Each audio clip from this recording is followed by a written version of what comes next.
Now, finish the job. The clear message today from the former President Bill Clinton to our politicians. Mr Clinton began his visit here in London, Derry, before travelling to Stormont Castle, where he held talks with Peter Robinson and Martin McGuinness. Well, we can join our political correspondent Tracy McGee, who's been following all of today's developments. She's at Stormont Castle this evening. Tracy. Yes, Mark, Bill Clinton had a very busy day today, and he is still very clearly interested in the progress of the peace process. We have two reports for you this evening. In a few moments we'll be crossing to our Northwest reporter Gareth Wilkinson. But first, our correspondent Sharon O'Neill has been following the Belfast leg of Mr Clinton's visit. Northern Ireland is well used to a president or two paying a visit, and when it comes to Bill Clinton, well, he's a familiar face here. At Stormont Castle, a very timely visit from the man who helped get this place up and running. The First and Deputy First Minister put that row over the on-the-runs aside to welcome him. Then it was down to business inside, private talks on a wide range of matters, conflicts around the world and of course the outstanding issues in the peace process here. Always the political animal, the President's meeting overran by an hour. He wasn't doing any interviews, but the DUP and Sinn Féin described those discussions as very positive and Bill Clinton very supportive. His appeal to finish the job on the peace process not lost on our leaders. Well, I thought it was very powerful. It couldn't have been clearer. He spoke about Richard Haas and the importance of the work that Richard Haas was involved in. And whenever he used that phrase, finish the job, I think it resonated with everybody who's well disposed towards the peace process about the need to ensure that we do finish the job to remove these toxic issues in a way that prevents the nature of these issues overshadowing all of the good work that is done. Next stop for the President, Riddle Hall, Queens, and the opening of a new leadership institute in his honour. Bill Clinton may have left office some time ago, but once a president, always a president. And as you can see, he's got the entourage to prove it.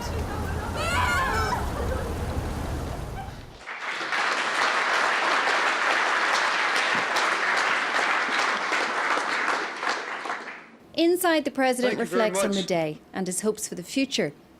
All of us advanced societies, we got to get back in the future business. We have to integrate a change mentality into everything we do. And this is without regard to political preference. This runs from left to right. Nobody can hold on to yesterday if it's choking tomorrow. Those here delighted the President came. The special privilege that we have is that he's actually here himself opening the Institute and putting his own stamp and saying this is important. So yes, we're doubly excited and doubly privileged by the very fact that he's here doing it himself. Bill Clinton may not draw the crowds he once did, but a handful did come out. We just wanted to see if we could get a wee glimpse of him. And was it worth it? You didn't get to see him though? I still think it was worth it, yeah. We're a big fan of Bill Clinton. We think he did some brilliant work, and we're big supporters of Hillary Clinton as well, so we just wanted to come out and show support for him today. And what about yourself? The same as Emma, really. We love Bill and Hillary's work and we think they're great. They've got a lot of great charitable causes and we just wanted to show our support, really. This really was a whirlwind trip, but the President is leaving hoping his words of encouragement will refocus our politicians. While acknowledging we have come a long way, he believes we still have some distance to go. Sharon O'Neill, UTV Live Tonight, Belfast. In the 90s, Bill Clinton and John Hume began their journey towards peace. Today they crossed the peace bridge together, a symbol of how far down the road to peace they and Northern Ireland have travelled. This was the former US President's 5th visit to Derry, and he came to honour John Hume. Once more, I'd like to thank you for honoring my great friend, John Hume, for all he has done and all he has meant to Derry and to the peace process. Professor Deirdre Heenan of the University of Ulster was one of many who got a selfie with the former president. He was here today at the invitation of the university. But Bill Clinton's connection to Derry stretches back to 1995, when he became the first American president to visit the city. Back then, the peace process was in its infancy, and today he had this message for our political leaders. We need to get the show on the road. So I implore you, for the sake of the young people and all those who did so much, like John, for so long, finish the job. Well, I think it's wonderful for John, and I think it's a wonderful day for Derry.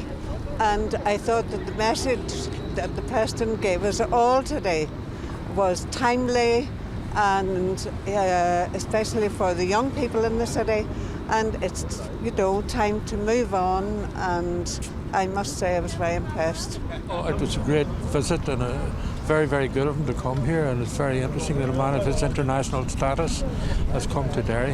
I think the fact that he's here today is a very clear indicator of his passion for Ireland, his passion for Derry, his passion for the peace process. This was Politics Meets Showbiz. The years haven't dimmed the famous Clinton charisma. 3,000 people packed Guildhall Square to hear him, and a Clinton visit wouldn't be complete without an impromptu walkabout. Come back next week, Bill. Great man, great man. Yes, I got to shake his hand, yes. Did he say anything to you? No, I think he just had too many hands to shake. Was that a special moment, shaking his hand? Of course, yes, of course. Well, no president before or since has the rock star quality of Bill Clinton. And once again, he's wowed the people of the city he knows so well. Gareth Wilkinson, UTV Live Tonight, Derry.